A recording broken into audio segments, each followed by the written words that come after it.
மகளே போகாதடா, இந்த உலகம் உன்னை நாசப்படுத்தும். பொய்யான வார்த்தைகளை நம்பி மயங்கி விடாதே. வாட்ஸ்அப்ல பிதுக்காத, பேஸ்புக்ல போய் உன் போட்டோ போடாத, உன் அந்தரங்க காரியங்களை வெளிவிடாத. குடிச்சு வச்சுக்குவான், அப்புறம் நீ தப்பிக்கவே முடியாது. பாரு, அந்த கதறுதலை கேட்டு 3 நாள் என்னால தூங்க முடியல. முதல்ல சொன்னமே கேட்டியா? தொடாத, போகாத, அறிமுகம் இல்லாதோட பழகாத. எங்க வீட்டுல அன்பே இல்ல அங்கிள். அன்பு இல்லையா? 22 வயசு நாய் பண்ணி மாதிரி உன்னை வளர்த்திருக்கு. என்ன சேலை கட்டையோ, என்ன சுடிதார் கட்டையோ, என்ன டவுசர் கட்டையோ, என்ன பேண்ட் கட்டையோ இங்க கேட்கறான், வாங்கி கொடுக்குறாங்க. வாட்சா, பைக்கா, 1.5 லட்சத்துக்கு பைக்காங்க. அது என்ன பைக்கடா தம்பி? என்னது? எமக எபிசெட்டா? எபிசெட் பாரு கேட்கிறான். அம்மா தாலி மாலையை வச்சு கொடுக்குறா. அடுத்த நாளே மண்டை புலந்து கிடக்காம பாத்துக்கோங்க. அதுவும் தாயை கூட்டிட்டு போக கூடாது, சேலை கட்டினவங்களை வைக்க கூடாது. சாரி கார்டே இல்லாத பைக் அவங்க அப்படி தூக்கி நிக்குது பாத்துக்கோங்க. அவங்க அங்க ஜீன் போட்டவங்களை தூக்கி உள்ள வச்சு அவங்க சரிஞ்சு வந்து ஒரு முதுகுல படுத்து கிடக்கணும். அப்படி சரிங்க. பைக் எப்படி அமைச்சிருக்கான் பாருங்க. சாத்தானோட டெவில்ஸ் பிளான். பின்னாடி தூக்கி இருக்கும், அங்கே தள்ளி இருந்தாலும் சறுக்கி கொண்டு வந்து ஒட்டிடும். அதுல போவாரு பாருங்க, ஆக்சிலேட்டர் அவகல்ல தான் இருக்கும். செத்து பெற போறல. அற்ப நிமிஷ ஆசை காட்டியே அக்கினி கடல் தள்ளுவானே, நீ உனக்கு சொந்தம் அல்லவே. மீட்கப்பட்ட பாவி, நீ உனக்கு சொந்தம் அல்லவே. கையை தட்டுங்களேன். மற்றவர்கள் எப்படியே போகட்டும். என்ன அங்கிள், லவ் புனிதமானது அங்கிள், விளக்குமாறு. என்னுடைய வேதம் சொல்லுங்க, இச்சையோடு ஒரு ஸ்திரியை பார்க்கிற எவனும் அவளோடு, சத்தமா சொல்லுங்க இல்லாட்டி எரிஞ்சிருவேன் சொல்லியிருக்கேன், கட்டாயம் எறிவேன். இச்சையோடு பார்க்கிற எவளும் அவளோடு விபச்சாரம் செய்ய போகிறானா, செய்து ஆயிட்டா. ஆல்ரெடி நீ முடிச்சிட்ட. நியாயத்தீர்ப்பன்னைக்கு விபச்சார குற்றத்திலே உனக்கு தண்டனை பரலோக கோர்ட்ல விதிக்கப்படும். நான் செய்யலன்னு சொல்ல முடியாது. எங்க லவ் பண்ற பொண்ணும் பையனும், அன்புள்ள சகோதரிக்கு நான் எபேசியர் நிருபம் வாசித்தேன், நீ வாசித்தாயா? ஏசாயா தீர்க்கதரிசி இப்படியாக சொல்லி இருக்கிறான். நீ காலையிலே ஜெபம் பண்ணாயா, மாலையிலே ஜெபம் பண்ணாயா, அப்பா அம்மா கீழ்ப்படிந்தாயா? இப்படியா பேசுமா? ஏங்க காலையில நைட்டு 9 மணிக்கு காதுல வைக்கிறேன், காலையில 3 மணி வரை பேசிக்கிட்டு இருக்காங்க. ஐயோ, என்னதான் பேசலானோ தெரியல. மன்னிச்சிடணும், நான் சொல்றது ஆவிக்குரிய காரியங்களை எடுத்துக்கங்க. கல்யாணம் பண்ணவங்க மட்டும் ஒரு கை வைத்துக்காட்டுங்களேன். கல்யாணம் பண்ண அப்பா அம்மா தங்கச்சி தம்பி எல்லாம் கை வைத்து காட்டுங்க பார்க்கலாம். போட்டுருங்க, நீங்க விட்டுருங்க. ஐயாமார் மட்டும் கை வைத்து காட்டுங்க. ஐயா, நீங்க கல்யாணம் பண்ணிட்டு அப்படி வச்சுக்கோங்க. அன்பான மனைவிகள் தான் நிறைய பேருக்கு, ஏன்னா கிறிஸ்தவ பிள்ளைங்க தானே. உங்க மனைவிட்ட போன் பண்ணீங்கன்னா எவ்வளவு நேரம் நீங்க பேசுவீங்க? தயவு செய்து யாரோ ஒருத்தர் சொல்லுங்களேன். ஐயா ஐயா நீங்க சொல்லுங்க, முன்னாடி நிக்கிற ஐயா சொல்லுங்க. 1 மணி நேரமா? கேட்கலையா? 1 நிமிஷமாயா? எவ்வளவு வருஷம் ஆச்சு கல்யாணம் ஆகி?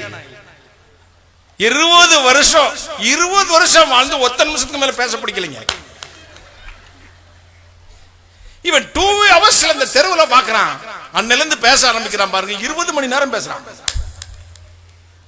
சீரழிஞ்சு செங்க சமக்க போற பாத்துக்க.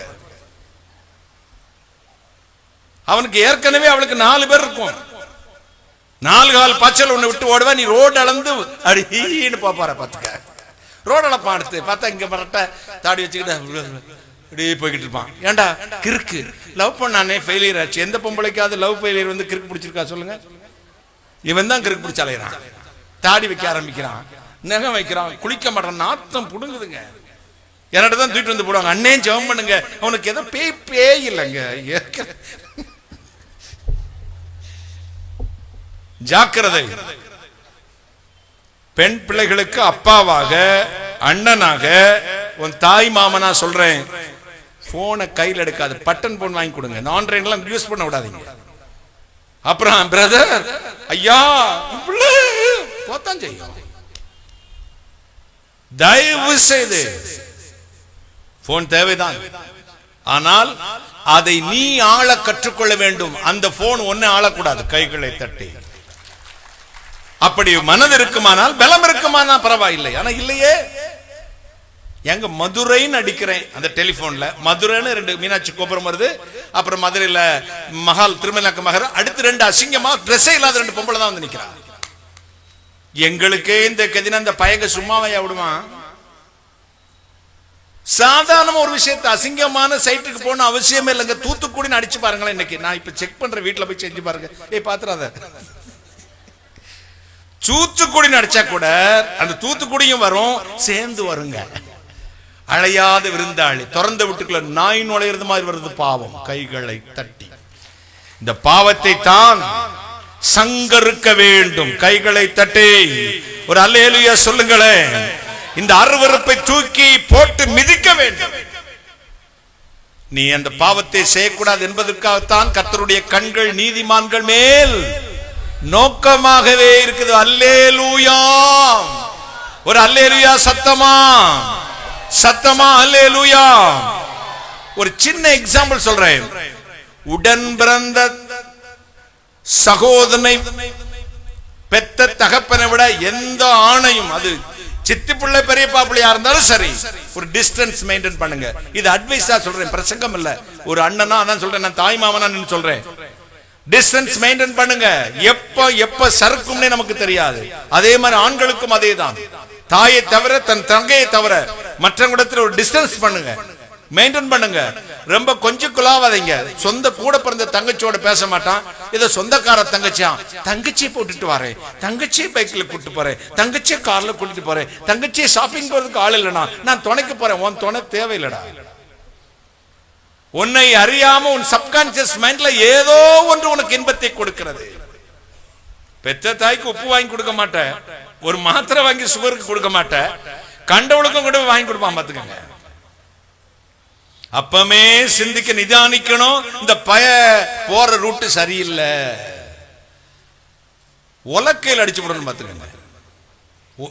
என்ன ஒரே பையன், 5 பெண்கள். இந்த உலகத்திலேயே அதிகமாய் அடிவாங்கன்னு நான் தாங்க. என் அம்மாவை போல அன்பான தாயை பார்க்க முடியாது. அதே மாதிரி என்னை அடிச்ச தாயும் உலகத்துல பார்க்கவே முடியாது. நான் நினைப்பேன், தாயா பேயா அப்படி செய்வேன் பாருங்க. குறும்பு, உங்க வீட்டு குறும்பு. நீ எல்லாம் என்னடா பாசில அப்பா, அப்படி ஒரு குறும்பு. எங்க அம்மா சொல்லுவாங்க, எல்லாம் சொல்லுவாங்க, என்னம்மா ஒத்த பிள்ளைய போட்டு இந்த அடிக்கிறீங்க? ஒத்த பிள்ளையா இருந்தா உலக்கை வச்சு அடிச்சு தாங்க வளர்க்கணும். இன்றைக்கு தான் நினைக்கிறேன், எனக்கு ஆண்டு கொடுத்த நல்ல தாய்க்காக கர்த்தருக்கு ஸ்தோத்திரம். கைகளை தட்டி. என் தாயுடைய வளர்ப்பு இருக்கிறதே சால சிறந்தது. சின்ன வயதிலே எங்க அம்மா சின்ன வயதா இருக்கும் பொழுது தப்பு பண்ணிட்டா உப்புக்கல் எடுத்து போடுவாங்க, முழங்கால் போடுவாங்க, பெரம்பு ஒண்ணு வச்சிருப்பாங்க, வெள்ளாசி தள்ளிடுவாங்க. எந்த குழந்தையும் நல்ல குழந்தை தான் மண்ணில் பிறக்கையிலே அவன் நல்லவனாவதும் தீயவனாவது யார் வளர்க்கறது இல்லையா? அன்னை வளர்ப்பதை வளர்க்கணும்.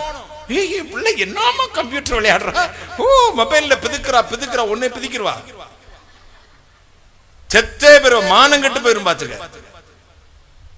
இதனால நம்ம எச்சரிக்கை அடைந்திருக்கிறோம். நாம எத்தனை தடவை பேசலாம், செவிடங்காதுல ஊன சங்கு மாதிரி செல்லிருக்கு. இந்த அங்கிள் வந்தால் இப்படிதான் எங்களை திட்டிக்கிட்டே இருப்பாரு. மூத்தோர் சொல் வார்த்தையும் முதலில் கனியும் முன்னர் கசக்கும் பின்னர் இனிக்கும். 3 வயது வரை குழந்தைகளை கொஞ்சி முத்தமிட்டு மார்பிலை அணைத்து வைத்து வளர்க்க வேண்டும். 3 வயதிலிருந்து 12 வயது வரை அடிமையை போலவே நடத்த வேண்டும். பாருங்கள், பெரம்பை கையாளாத இந்த பிள்ளைகளை பகைக்கிறான். 13 டீனேஜ் ஆரம்பிச்சிச்சு, தோளுக்கு வந்துருவான். தோளுக்கு வளர்ந்துட்டா யாரு அவன்? தோளை ஃப்ரெண்ட் ஆக்கிறணும். வேற எவனையும் ஃப்ரெண்ட் பிடிக்க விட்டுறாதீங்க. அப்பா அம்மார்களே, நீங்களே ஃப்ரெண்ட் ஆயிருங்க. கைகளை தட்டி. சூப்பர்ல, அது ஐடியா நல்லா இருக்கா? டிப்ஸ் எழுதிக்கங்க. 3 வயது வரை குழந்தைய மார்பிலேயே அணைத்தது, சூடு விலக கூடாது, அப்படி கொஞ்சி குழாவி வளர்க்க வேண்டும். 3 to 12 வயது வரை அடிமையை போல நடத்த வேண்டும். 12 வயதுக்கு மேல ஃப்ரெண்ட் ஆயிரணும். அம்மா மகளுக்கு ஃப்ரெண்ட் ஆயிரணும், அப்பா மகனுக்கு ஃப்ரெண்ட் ஆயிரணும். உங்கள் குடும்பம் செழிக்கும். ஆமீன் சொல்லுங்களேன்.